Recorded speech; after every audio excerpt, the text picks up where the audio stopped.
Hello friends, welcome to universal talks. This is Praveen సాసుమన.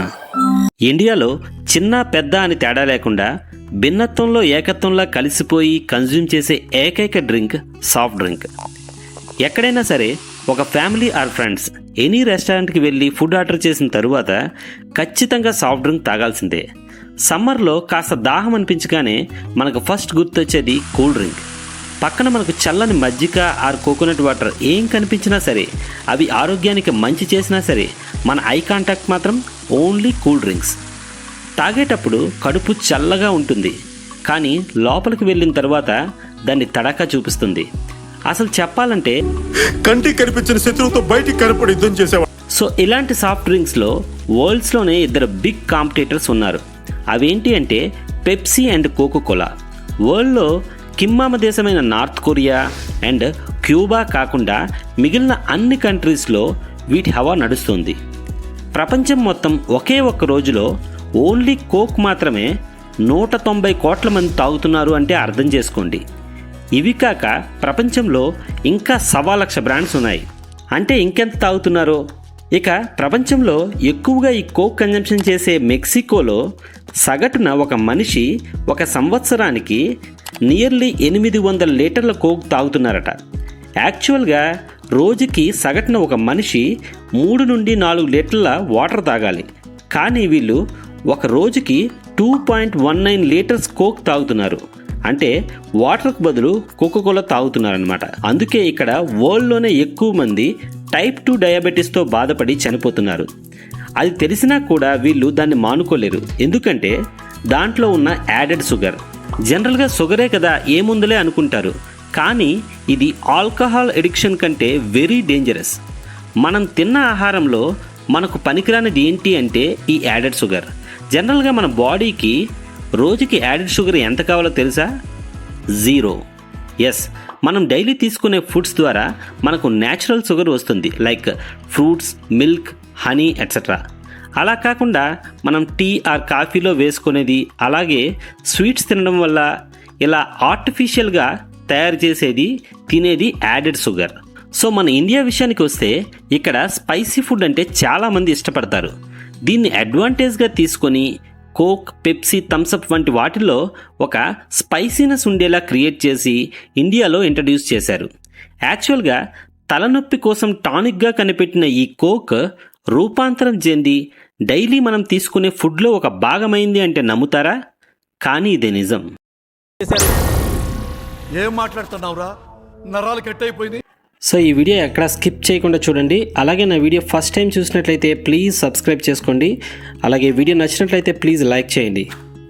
ఇవన్నీ తెలిసి Pawan Kalyan, Chiranjeevi, Amitabh, Kohli, Sachin, Cristiano Ronaldo వంటి ప్రముఖులు కూడా ఈ బ్రాండ్స్ని ప్రమోట్ చేయడం మానేశారు. అసలు ఇందులో ఉండే సబ్స్టాన్సెస్ ఏంటి? నేను ఇక్కడ ఏవి కూడా ఓన్గా క్రియేట్ చేసి చెప్పట్లేదు. మీరు తాగే బాటిల్ని ఒక్కసారి వెనక్కి తిప్పి చూస్తే అందులో న్యూట్రిషన్ ఫ్యాక్ట్స్ అని ఉంటాయి.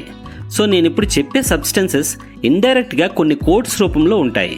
సో జనరల్గా పెప్సీ, కోక్, థమ్సప్ వంటివి డార్క్ బ్రౌన్ కలర్లో ఉంటాయి. దానికి గల కారణం అందులో కలిపే ఫుడ్ కలర్ క్యారమెల్. మనకి బాటిల్ మీద చూస్తే 150D అని ఉంటుంది. సో ఇది క్యారమెల్కి కలర్ కోడ్. ఇది ఎక్కువగా తీసుకుంటే క్యాన్సర్ వచ్చే ప్రమాదం ఉంది. సో అమెరికా చట్టాల ప్రకారం ఈ క్యారమెల్ని రోజుకి 29 మైక్రోగ్రామ్స్ కంటే ఎక్కువ యూజ్ చేయకూడదు. కానీ ఈ సాఫ్ట్ డ్రింక్లో 118 మైక్రోగ్రామ్స్ వాడుతున్నారు. సో దీని మీద కేసు కూడా ఫైల్ చేశారు. అప్పటి నుండి దాన్ని తగిన మోతాదులో వాడుతున్నాం అని చెబుతున్నారు. బట్ అది దీని మీద ఇష్యూ చేసిన కంట్రీస్లో మాత్రమే, కానీ మన ఇండియాలో మాత్రం నో లిమిట్స్. సో అందుకే చాలామంది డార్క్ బ్రౌన్లో ఉండే థమ్సప్, పెప్సీ, కోకోకోలా కాకుండా సాఫ్ట్గా ఉంటాయి అని మాజా, ఫాంటా ఇలాంటివి బాడీకి హార్మ్ చేయవు అనుకుంటారు. కానీ ఇందులో E110 సబ్స్టెన్స్, ఇది కూడా ఒక ఫుడ్ కలర్. దీన్ని సన్సెట్ ఎల్లో FCF అంటారు.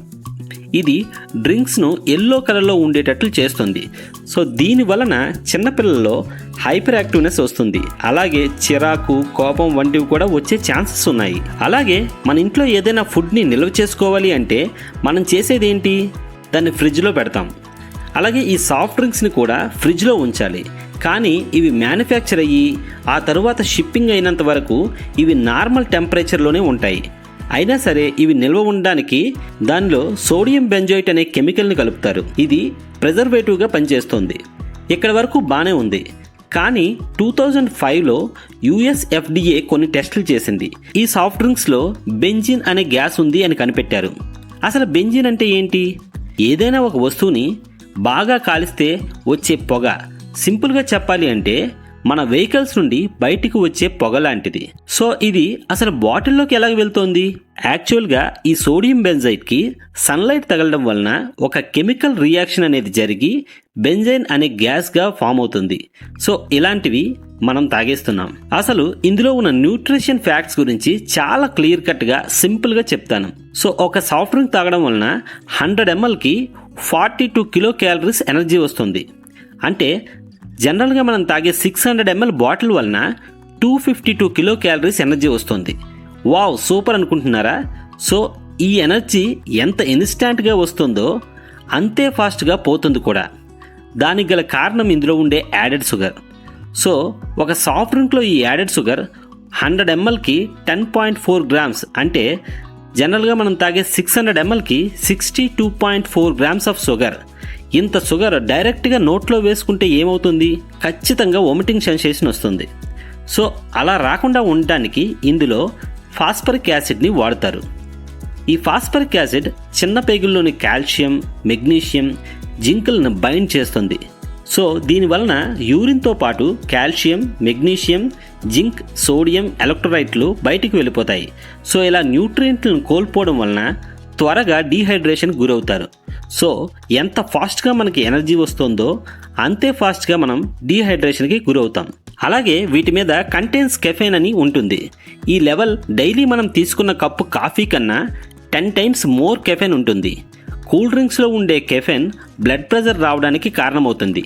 ఇవన్నీ కాదు, ఫైనల్గా చెప్పాలి అంటే ఇవి రెగ్యులర్గా తాగితే joint pains, skin ageing, liver damage, heart attack risk, obesity, type 2 diabetes, kidney failure. ఏముంది ఇందులో? నీ దైద్యం తప్ప నాకేం కనపడతలేదు. సో ఫైనల్గా నేను చెప్పేది ఏంటి అంటే alcohol is injurious to health. At the same time soft drinks also injurious to health. ఇది ఇంజూరియస్ అని చాలామందికి తెలుసు. అందుకే చాలా పెద్ద సెలబ్రిటీస్ కూడా దీన్ని ప్రమోట్ చేయడం మానేశారు. సో ఇంత రిస్క్ అయినా సరే ఇండియాలో ఎందుకు ఆలోచిస్తున్నారు? బ్యాన్ చేయొచ్చు కదా అంటే ఇండియాకు వచ్చే బిగ్గెస్ట్ రెవెన్యూస్లో ఇది కూడా ఒకటి. దీన్ని మన హ్యాబిట్స్ నుండి తప్పించడం అంత ఈజీ కాదు. తాగితే మంచిది కాదు అని చాలామంది చెప్తున్నారు. అబ్బే నేను తాగాల్సిందే అంటారా? తాగి సంకనాకి పోండి పోండి. మీకు ఈ వీడియో నచ్చినట్లయితే లైక్ చేయండి, షేర్ చేయండి. ఇలాంటి ఇంట్రెస్టింగ్ వీడియోస్ కోసం ప్లీజ్ సబ్స్క్రైబ్ చేసుకోండి.